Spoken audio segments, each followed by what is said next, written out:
We're happy, we're proud to contribute to the country's energy infrastructure development, and also recently to energy transition story of the country as well.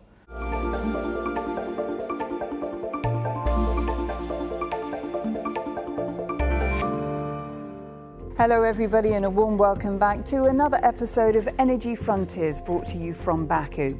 Today we're looking back through Azerbaijan's energy archives with one of its longest standing international partners, BP. Having operated in the country for more than 30 years, we asked BP's Caspian Vice President, what does the future hold as the country increasingly moves to a decarbonised portfolio?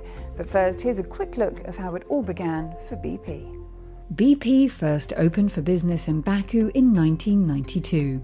2 years later, a landmark production sharing agreement for the Azeri Shafag deepwater Ganashli oil field, better known as the contract of the century, was signed between the government of Azerbaijan, BP and its partners. More agreements soon followed, amongst them the Shah Deniz gas condensate field in the Caspian Sea. By 1997, BP's first oil was produced from the Shafag platform, and in 2006, the Baku-Tbilisi-Ceyhan pipeline carried crude to the Mediterranean. 2 years later, gas began flowing through the South Caucasus pipeline, and by 2018, the inauguration of the Southern Gas Corridor linked Azerbaijan's resources straight to Europe. In recent years, BP and Azerbaijan's state energy company SOCAR have deepened their cooperation, collaborating on renewables, solar and low-carbon opportunities in line with the nation's net zero ambitions.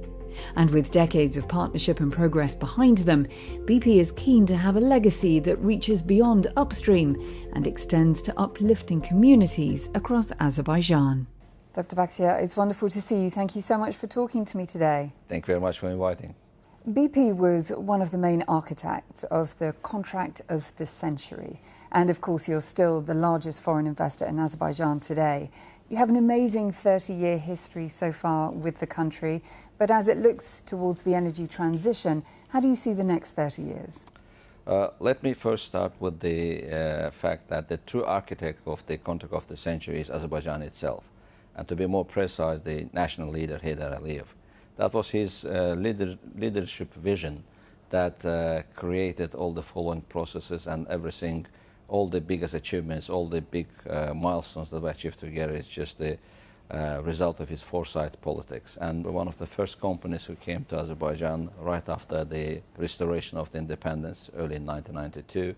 And since then, we always are very proud of the trust of the government who trusted the operatorship of the two very major strategic assets of the country, but also always felt that responsibility. If you look back, that journey is really, truly remarkable.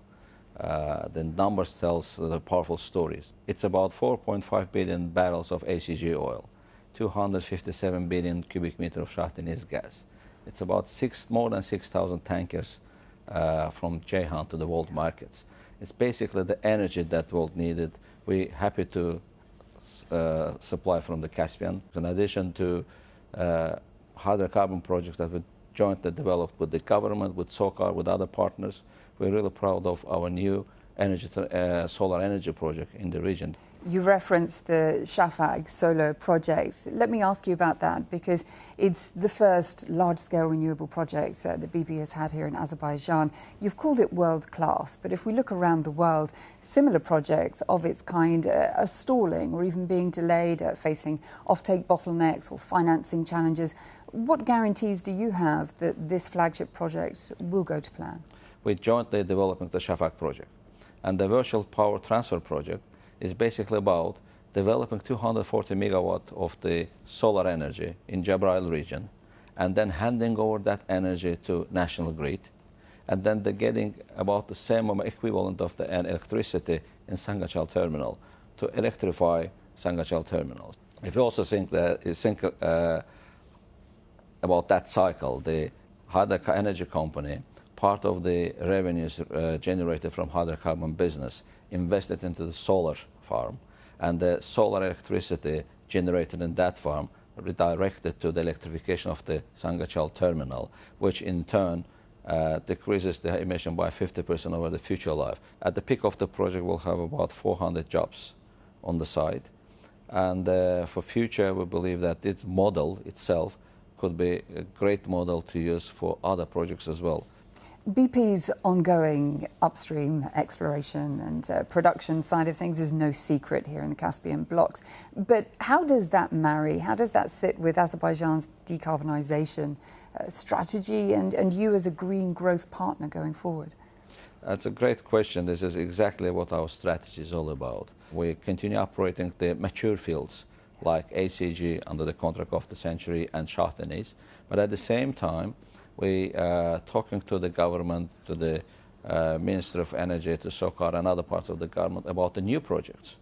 Recently, we signed a new agreement for the development of non-NAC project, non-associated gas under the ACG. We're already expecting first gas very soon. Shah Deniz compression, this is another $2.9 billion project, a capex project. Basically, that would help us to keep our Shah Deniz gas production at the top, and that should enable us to bring more gas from Shah Deniz field to the world markets. It's also about the Karabakh field, new oil field, new contract that we signed last summer. BP is keen to leave a legacy in Azerbaijan that extends beyond barrels, beyond megawatts, beyond partnerships. So tell me more about the app that you've co-developed, and it covers everything from sign language to meditation. Skeptics might say it's a left field move for an oil major to be doing this. So why the app and why now? They've always tried to contribute to the society, social development of the society. We're trying to invest into education, environment, enterprise development, in promoting of the rich cultural heritage of the country, supporting sport activities. So that was part of the CSR activities. And recently that the sign, that the SPEV would develop together with partners an application that would help to achieve more inclusive society. Or recently we had a presentation of the textbooks, international textbooks, translated into Azerbaijan, and we delivered that to universities. At the same time, we're paying quite a serious attention on environmental projects, so the tree planting activities, reforestation activities, water neutrality type of the projects, and always the cultural heritage. Dr. Bakhtiyar, we have to leave our conversation there, but thank you so much for your time today. Thank you very much. Pleasure is mine. Thank you. Well, that's all we have time for in this episode of Energy Frontiers, brought to you from our studio in Baku, Azerbaijan. Thanks for watching. I hope you enjoyed it. And for more shows like it, just head to Euronews.com. I'll see you soon.